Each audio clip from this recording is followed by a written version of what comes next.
Hi, and welcome to MindSet, an HCD vidcast, where we dive into the world of applied consumer neuroscience and market research with leading experts in the field. My name is Michelle Nagella, PhD in behavioral neuroscience and Director of Research and Innovation at HCD. And I'm Kathryn Ambrose, the Manager of Behavioral and Marketing Sciences with HCD. As your hosts, we are going to act as the buzzkills for the buzzwords, taking time to critically think about the limitations and pitfalls of emerging trends and topics within the field to help you identify what innovation has a lot of untapped potential or is too good to be true. Now, HCD is a full-service research house which provides research capabilities on consumers by looking at how they perceive, evaluate, and respond to different types of stimuli, such as looking at product experiences, communications, or just general consumer and shopper experiences. We use a combination of tools that come from psychology, physiology, neuroscience, as well as the traditional methods that people typically use to see how they experience different stimuli. That stimuli can range from the early stages of exploration all the way through the final product validation tests. This is what we refer to as applied consumer neuroscience. So stick around for more curious conversations as we chat our way through the ever-evolving space of consumer science.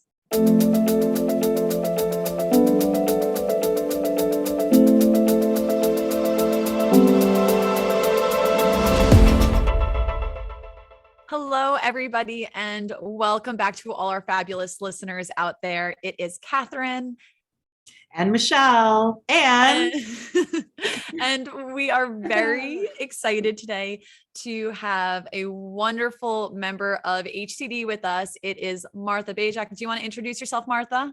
Hi, everyone. I am Martha Bajec. I am sitting up in Canada, just outside of Toronto, Ontario. What else? Well, I always like to hear a little about what we call your origin story. To become the super intelligent supervillain that you are, we would like to hear, or superhero, right?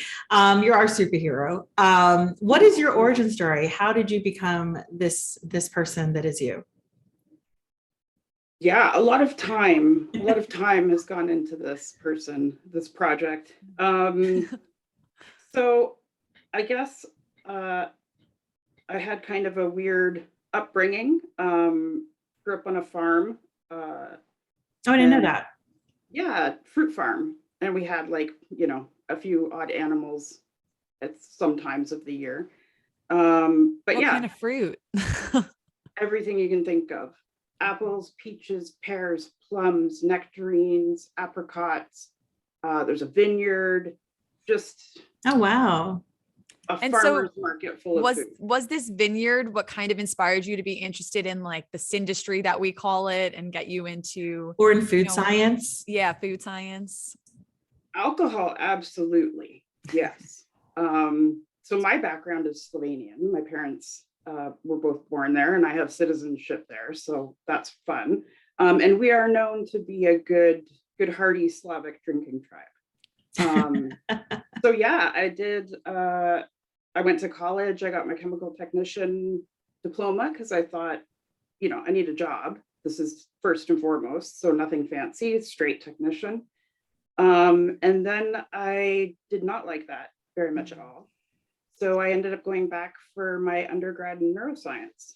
And it was the first, I believe it was the first neuroscience program sort of called neuroscience that we had here.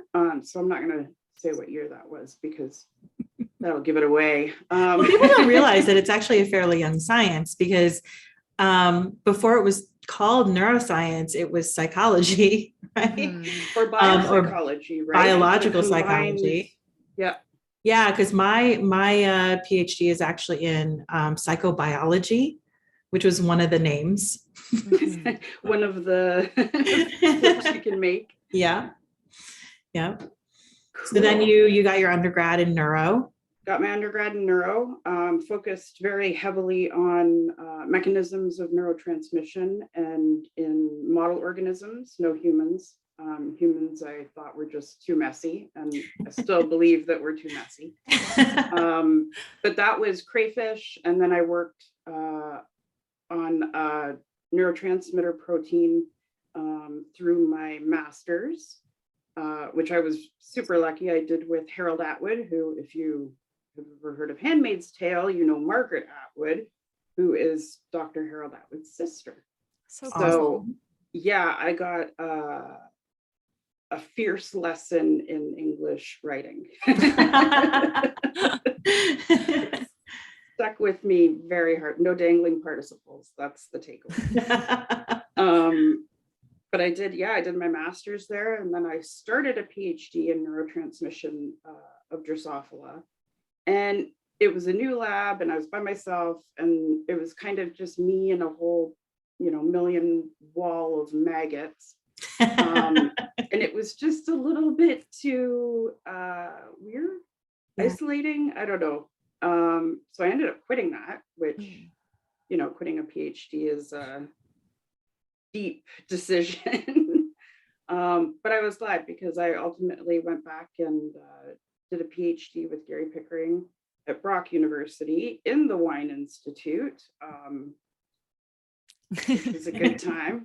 And I'm still collaborating and friends with everyone that I was there with, but I focused on going from crayfish and Drosophila, electrophysiology and confocal, immunostaining, to individual differences in oral sensation.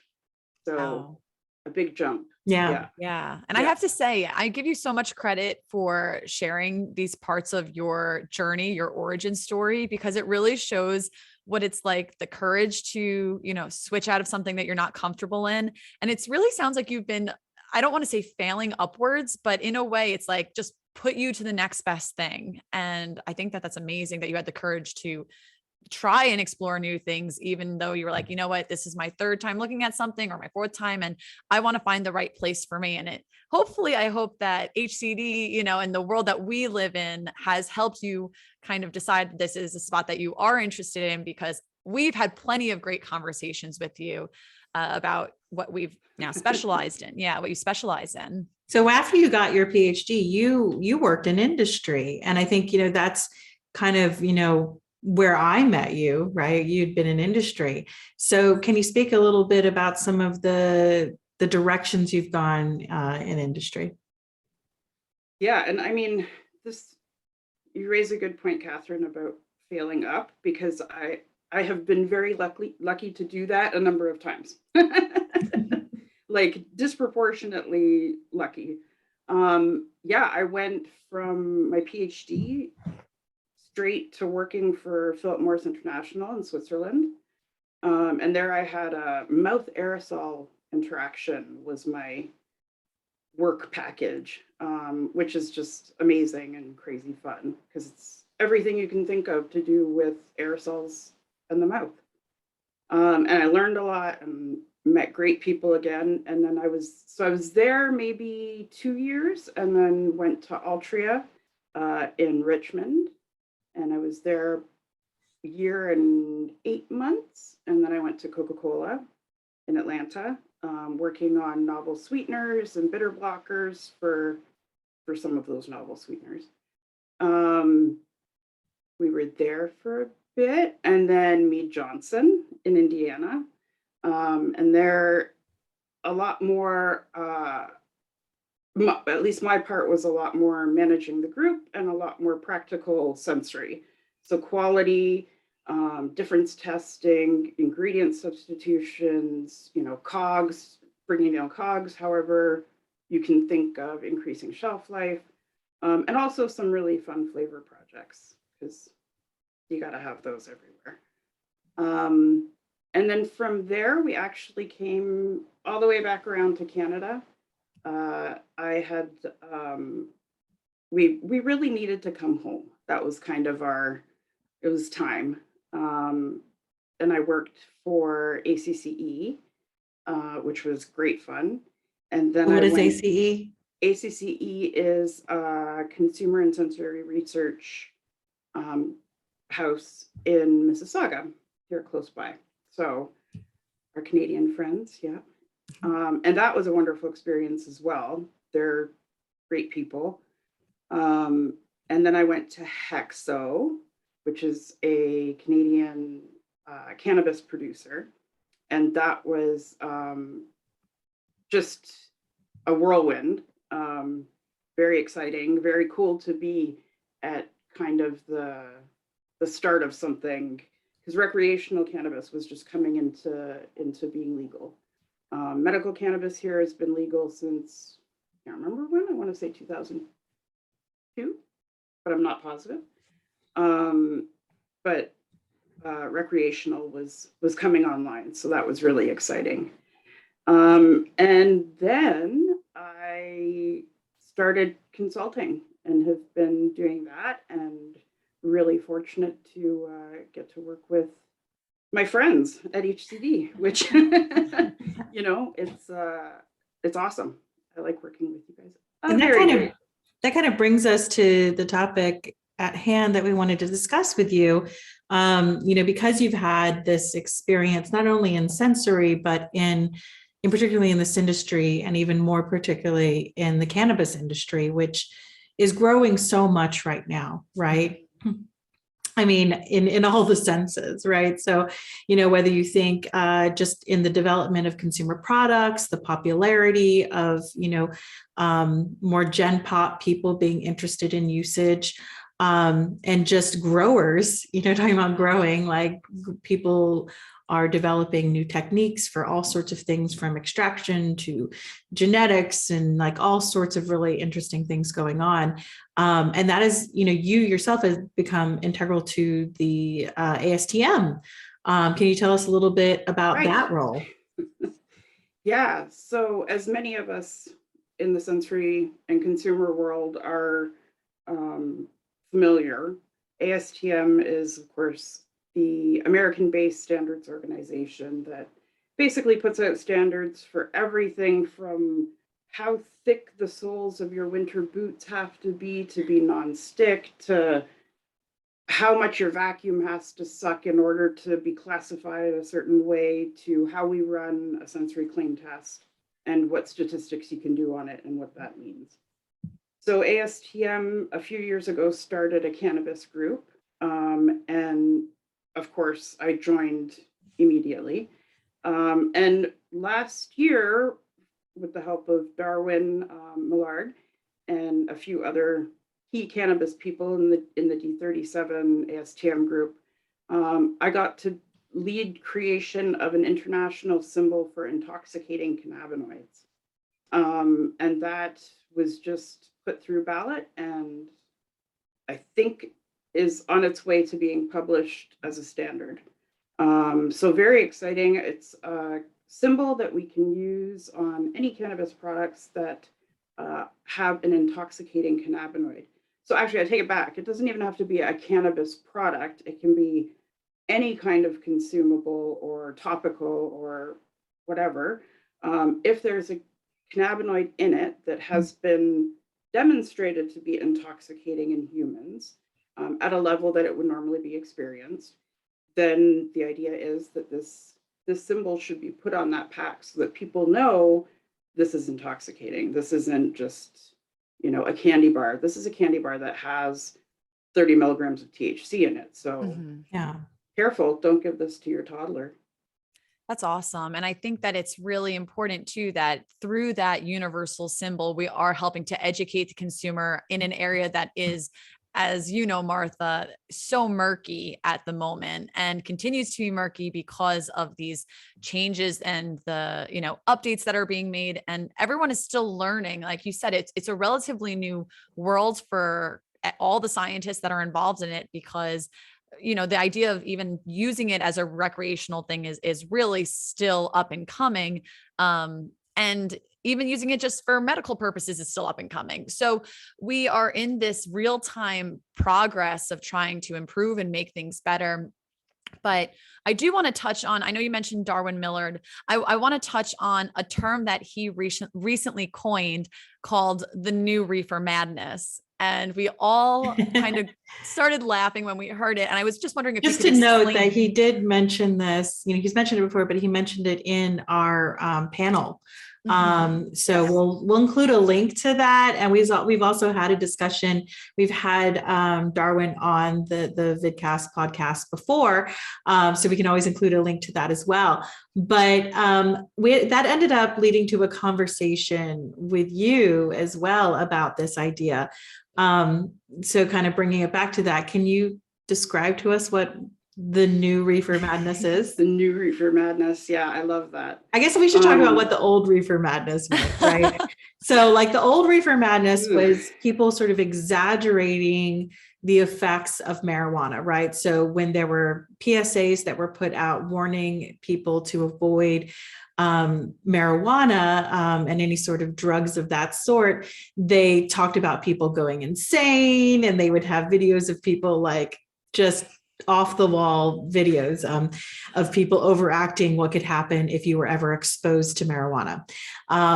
And, all of that was kind of funny to everybody because it was called Reefer Madness, that you would have this, mental health issue come up if you were to turn psychotic, right? You would turn psychotic immediately if you were exposed to marijuana. And so it was termed Reefer Madness, but Darwin talks about it a little bit differently. And now we've all kind of adopted this thinking as well, because it's kind of interesting. Can you tell us what the new Reefer Madness is? Yeah. The new Reefer Madness, I believe, is sort of that there's reefer everywhere. There's still stigma. There's still, in the US and Canada, in Canada, it's legal. US still not federally, but states have their own regulations. But there's tons of people still in prison for weed. Like, I can get an ounce delivered to my house the same day, and it's perfectly legal. But there's still people incarcerated for historic cannabis crimes. Yeah. Crimes, right? Like you got caught smoking a joint, right? Which was enough to go to prison. So that was the old Reefer Madness of war on drugs, and cannabis will make you crazy, like you'll beat your children and rape women and all of that madness. And people really internalized that and were afraid of stoners and weed consumers. But now it's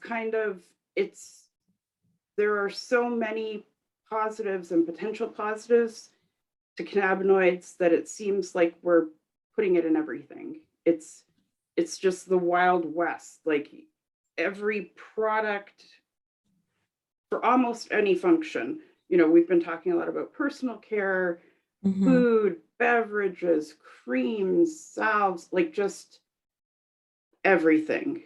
And it's good, it's bad.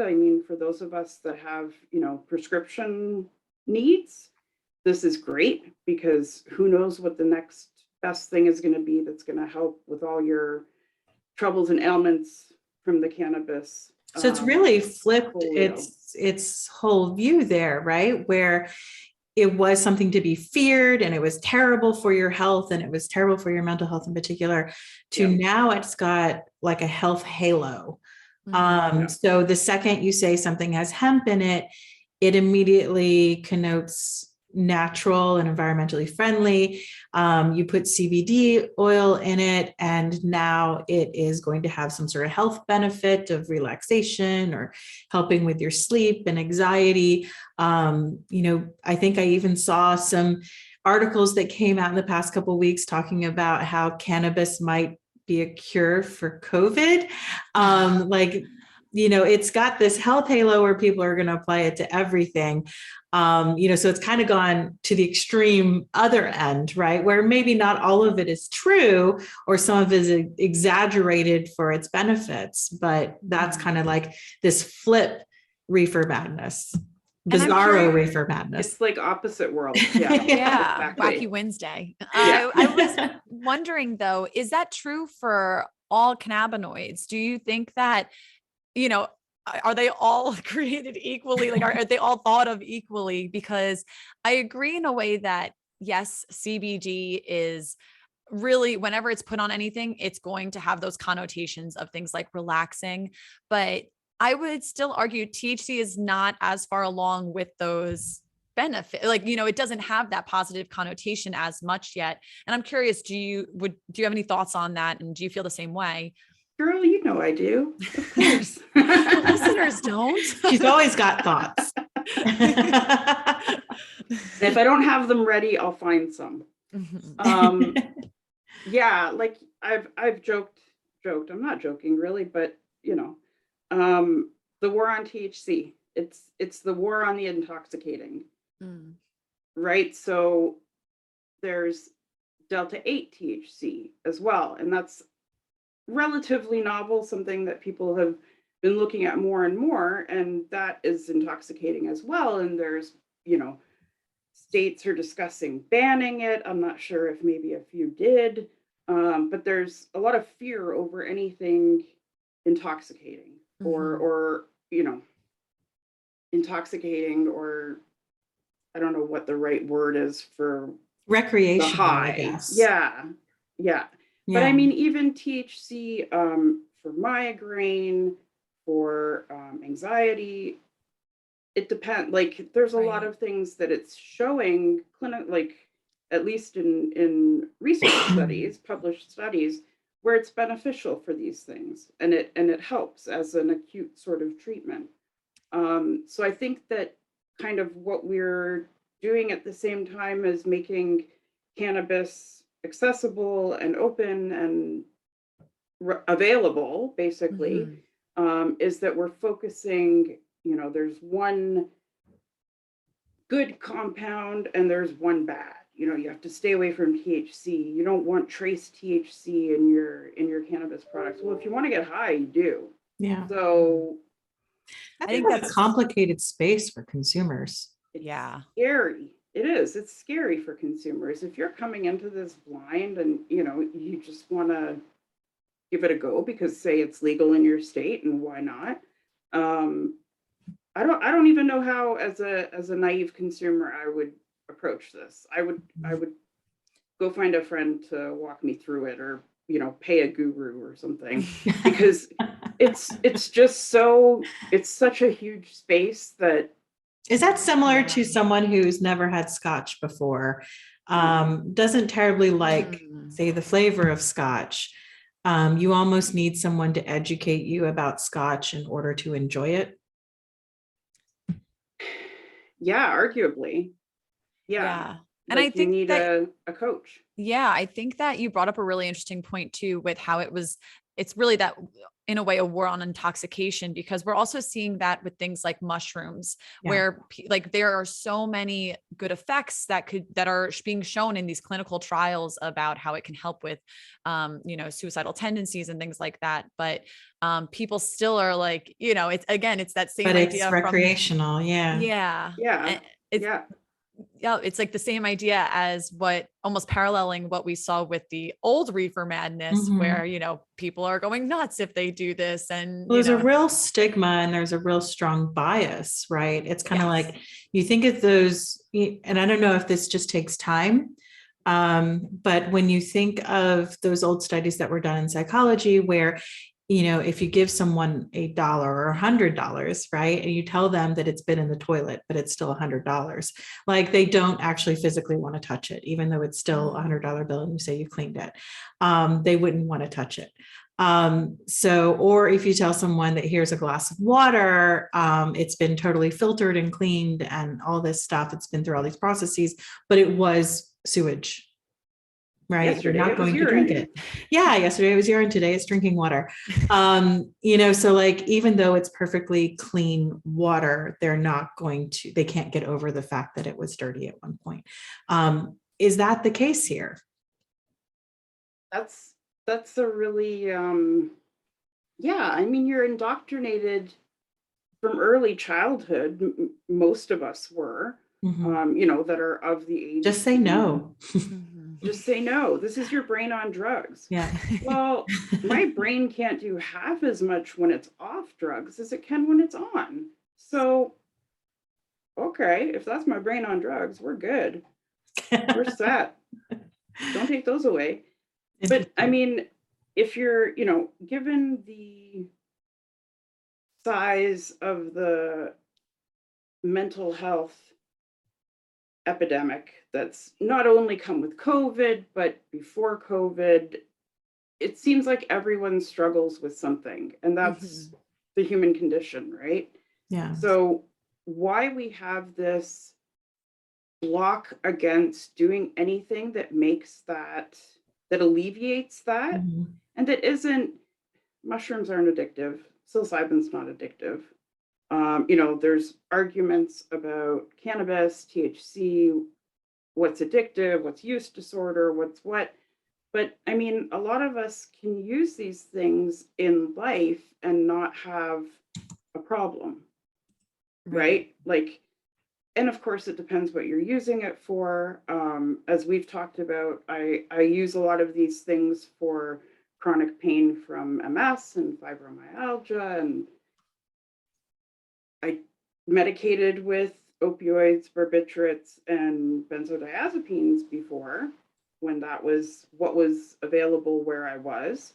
But that was a big push for moving back to Canada, is having the legal medical market for cannabis, because even my neurologists in the US were, go smoke a joint, you'll feel better. Yeah. I can't. I'm in, Right, I'm in this place where it's illegal and I'm not a citizen. So you moved to Canada, but one thing I think is really interesting that you brought up that I think we hadn't really thought about, maybe from the US perspective, but the reasons behind Canada's push to legalize. And it's not all fun and games, right? So although in the US, maybe we're perceiving it as being like, that equality, that interest in the science and the focus on doing the right thing, but it's not, right? No, and yeah, I didn't realize that until I actually went back and read, the purpose and the mission in the government's discussion of why we were legalizing cannabis. And it really was, we're sick of the black market. We have to get rid of this illegal drug trade Yeah. that, half of our population takes part in, because Canada's pretty solid consumers of cannabis, historically too. That's not a new thing now that it's legal. So the push was to squash the black market and illegal drug business. Exactly. But in doing that, by legalizing it, they also haven't really legalized it in that respect. So when you start to dive into the details of making consumer cannabis a thing, your hands are actually a lot more tied than you would think, so when you start thinking about consumer cannabis products, things with, gummies and edibles at, all of it really, it's not as easily accessible because you can't actually do the research. You can't make any claims on any benefits. Yeah. You can't ask anybody any questions beyond, I don't even know, what can you ask them? Do you like it? Or is that too far? Well, you know what? And this was a conversation I had with somebody too. Hedonics aren't an organoleptic output. It's an emotional yeah. It's, it's not a, how intense is this? It's how does it make you feel? Yeah. Liking is a feeling. It's right. Not, right. It's not even like a hard Which and fast technically you objective shouldn't measure. be able to ask because you're not supposed to ask anything emotional, right? Right. Right. Yeah. It's an effect question ultimately. So, yeah. But I mean, as Health Canada and the government and different producers and research organizations, as they start to sort of see how this is playing out and what consumers need and want from them, they are changing regulations, they're loosening restrictions on certain things, but it's really valuable, to keep in mind that the government didn't do this in order for there to be a cannabis industry. Right. They did it so that, well, partially they can collect taxes, which good for them. I mean, if it's such a big industry, you might as well. Right. And to get rid of the illegal product, because you can't regulate illegal product, right? People use whatever pesticides you want, you fertilize however you want, you molds, fungi, whatever, right? Where at least this way, I know it may not be the best weed, but it's certainly safe because they don't have a choice.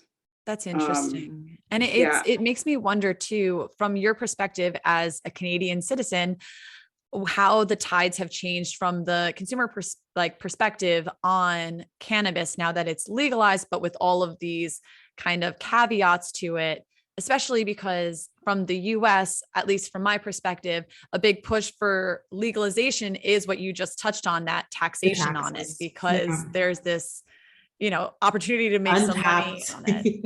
Yeah. So much money. Yeah. Yeah. So have you noticed a shift though in the consumer perspective on cannabis in Canada?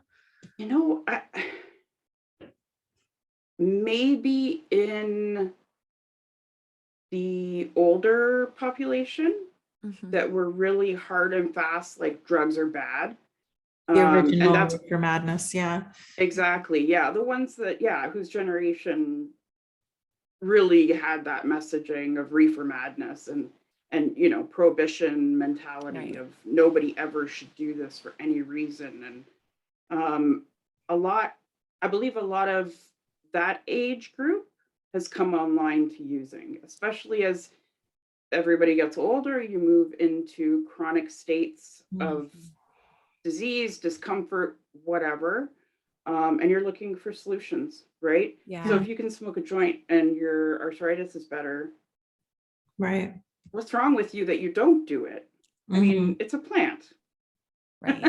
Yeah. If you go back to that kind of, right, do you want to take pharmaceuticals, which have their own baggage? A lot of them have obviously pretty significant baggage as we've seen from the opioid crisis. Yeah. Or basically let people have a plant. Yeah. So that brings us to a good place to kind of dive a little bit deeper into what is or what isn't, the lack thereof of the difference between hemp versus cannabis, because I know there's this really big misconception out there. So we just want you to kind of take the time to explain what is the difference there? And then if there is a difference, people think there's a difference. So what are those ramifications? That's a good one. So hemp we've been using forever as, a civilization, as humans. We've had hemp for a very long time. The difference, what makes hemp is that it has less than, and I often get this wrong, but you can look it up anywhere, 0.3 or 0.2% THC. That's it. It's not a different plant. Like there are obviously genetics that are best for this type of growth and production of fibers and materials. And because we talked earlier about the Frank's Red Hot Lady, you can put hemp in anything: clothes, food, hemp hearts, hemp seeds, hemp oil, soaps, everything. And people are starting to more and more, because as cannabis has become more acceptable, obviously hemp must be. But that's really the defining difference. And if you look into different regulatory bodies, I think somebody changed theirs to 0.3 and then went back to 0.2, but I'm pretty sure globally it's 0.2. It's so interesting that little small differentiation made a wildly different perception in what people can, because hemp, it's really in everything. You could pick it up anywhere. And, I think it has what we were talking about before, that health halo attached to it, that it's like, oh, you're putting that in your smoothie, hemp seeds. Awesome. Like good for you, keeping up with your New Year's resolutions, things like that, where being healthy. Yeah. Where it's a little bit different when you start to dabble with saying something like, oh yeah, I'm using THC daily to help me go to sleep or something like that. Very different connotations. Yeah. And that rubs off a lot on the consumer, right? Because it's so confusing. Why is this? It's the same thing, but it's not. Right.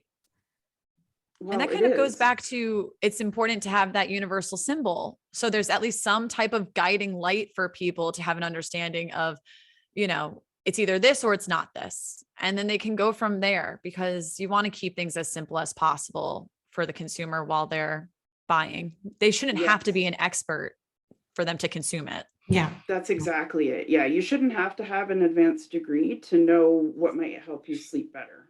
Right. It should be simpler. And that you raise a good point on the symbol as well, because in parallel with the intoxicating cannabinoid symbol, we've been working together with ASTM to create a symbol for non-intoxicating cannabinoids. And I know people in the hemp world rightly are concerned about these symbols and how to use them and how they'll be interpreted, because they don't want people thinking that this product that has CBD from hemp, which is just a low yield THC plant, needs to not have the fear attached to it of a symbol that might be used for intoxicating cannabinoids. So there's an intoxicating cannabinoid symbol, and I mean, that's a big step. And of course, for the consumer behavioral protection. implications of those fears, right? So seeing a Yeah. symbol and then not wanting to purchase something. Yeah. Right. Instead of getting pulled up from the halo of hemp, they're worried about being pulled down by the, you know, The intoxicating. Yep. Yeah. Yeah. So interesting. Yeah. And here, you know, for a neuro question, ladies, why are people cool with the intoxication from alcohol? Why is that not terrifying?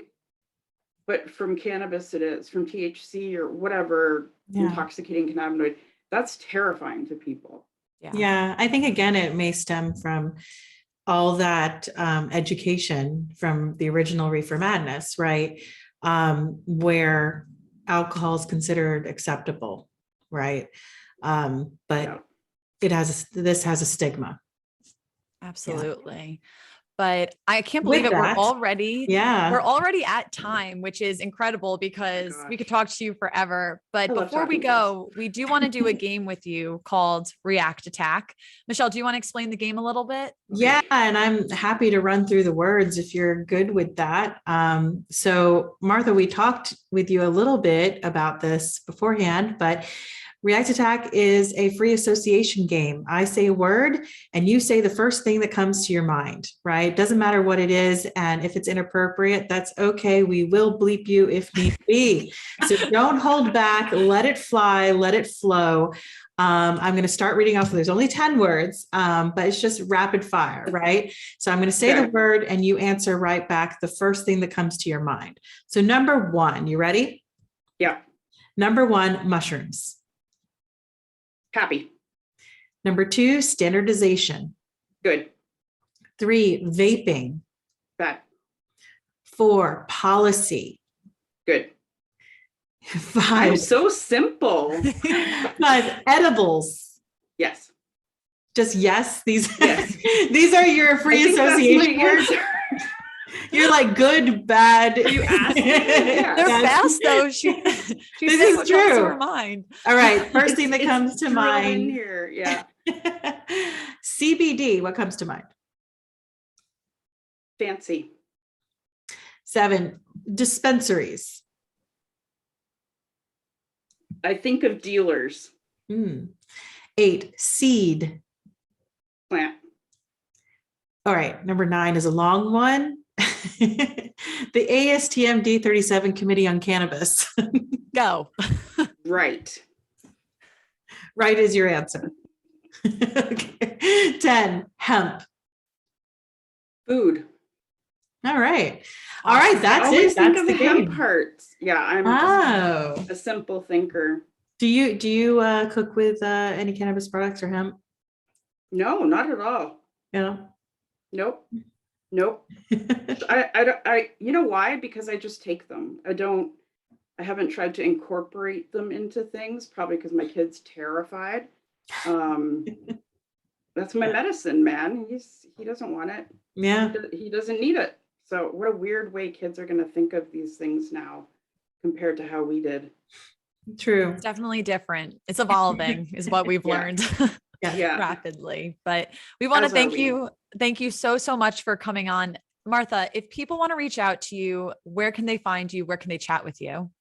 Martha.bajec at hcdi.net. And Twitter and Facebook and LinkedIn, Martha Bajec. Awesome. We can always put those links below. So thanks so much for joining us. And everybody, we are going to be so excited to see you next time. Thank you for joining us today. Like, comment, follow. Yes, click all the links, do all the things. We love you. We'll see you next time. Thanks, Thank everybody. you. Take care. Bye. HCD Mindset is produced by Helen Ross. For more information or updates, follow HCD Research on LinkedIn, Facebook, and Twitter at HCD Research Inc. and at HCD Neuroscience. Subscribe to our YouTube channel and be sure to rate, review, and follow us on Apple, Spotify, or wherever you listen to podcasts. Thank you, and stay tuned for more curious conversations.